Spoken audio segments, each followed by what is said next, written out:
தொடக்க நூல் அதிகாரம் 5. ஆதாமின் வழிமரபின் அட்டவணை பின்வருமாறு. கடவுள் மனிதரை படைத்த பொழுது அவர்களை தம் சாயலில் உருவாக்கினார். ஆணும் பெண்ணுமாக அவர்களை படைத்தார். அவர்களை படைத்த நாளில் அவர்களுக்கு ஆசி வழங்கி மனிதர் என்று பெயரிட்டார். ஆதாமுக்கு 130 வயதான போது அவனுக்கு அவன் சாயலிலும் உருவிலும் மகன் ஒருவன் பிறந்தான். அவனுக்கு சேத்து என்று பெயரிட்டான். சேத்து பிறந்த பின் ஆதான் 800 ஆண்டுகள் வாழ்ந்தான். ஆதாமுக்கு புதல்வரும் புதல்வியரும் பிறந்தனர். மொத்தம் 930 ஆண்டுகள் வாழ்ந்த பின் ஆதாம் இறந்தான். சேத்துக்கு 105 வயதான போது அவனுக்கு ஏனோசு பிறந்தான். ஏனோசு பிறந்த பின் சேத்து 807 ஆண்டுகள் வாழ்ந்தான். சேத்துக்கு புதல்வரும் புதல்வியரும் பிறந்தனர். மொத்தம் 912 ஆண்டுகள் வாழ்ந்த பின் சேத்து இறந்தான். ஏனோசுக்கு 96 வயதான போது அவனுக்கு கேனான் பிறந்தான். கேனான் பிறந்த பின் ஏனோசு 815 ஆண்டுகள் வாழ்ந்தான். கேனானுக்கு புதல்வரும் புதல்வியரும் பிறந்தனர். மொத்தம் 905 ஆண்டுகள் வாழ்ந்த பின் ஏனோசு இறந்தான். கேனானுக்கு 70 வயதான போது அவனுக்கு மகலேல் பிறந்தான். மகலேல் பிறந்த பின் கேனான் 840 ஆண்டுகள் வாழ்ந்தான்.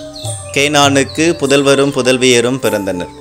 மொத்தம் 910 ஆண்டுகள் வாழ்ந்த பின் கேனான் இறந்தான். மகலேலுக்கு 65 வயதான போது அவனுக்கு ஏரேது பிறந்தான். ஏரேது பிறந்த பின் மகலேல் 830 ஆண்டுகள் வாழ்ந்தான். மகலேலுக்கு புதல்வரும் புதல்வியரும் பிறந்தனர். மொத்தம் 895 ஆண்டுகள் வாழ்ந்த பின் மகலேல் இறந்தான். ஏரேதுக்கு 162 வயதான போது அவனுக்கு ஏனோக்கு பிறந்தான். ஏனோக்கு பிறந்த பின் ஏரேது 800 ஆண்டுகள் வாழ்ந்தான். ஏரேதுக்கு புதல்வரும் புதல்வியரும் பிறந்தனர். மொத்தம் 962 ஆண்டுகள் வாழ்ந்த பின் ஏரேது இறந்தான். ஏனோக்குக்கு 65 வயதான போது அவனுக்கு மெத்துசேலா பிறந்தான். மெத்துசேலா பிறந்த பின் ஏனோக்கு 300 ஆண்டுகள் கடவுளோடு நடந்தான். ஏனோக்கிற்கு புதல்வரும் புதல்வியரும் பிறந்தனர். ஏனோக்கு மொத்தம் 365 ஆண்டுகள் வாழ்ந்தான். ஏனோக்கு கடவுளோடு நடந்து கொண்டிருந்தான். பின்பு அவனை காணவில்லை, ஏனெனில் கடவுள் அவனை எடுத்துக்கொண்டார். மெத்துசேலாவுக்கு 187 வயதான போது அவனுக்கு இலாமேக்கு பிறந்தான். இலாமேக்கு பிறந்த பின் மெத்துசேலா 782 ஆண்டுகள் வாழ்ந்தான்.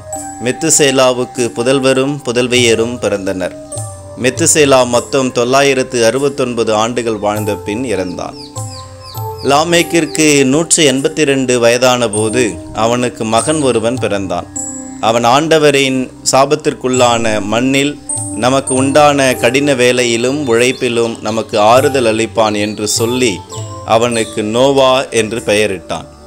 நோவா பிறந்த பின் லாமேக்கு 595 ஆண்டுகள் வாழ்ந்தான். லாமேக்கிற்கு புதல்வரும் புதல்வியரும் பிறந்தனர். லாமேக்கு மொத்தம் 777 ஆண்டுகள் வாழ்ந்த பின் இறந்தான்.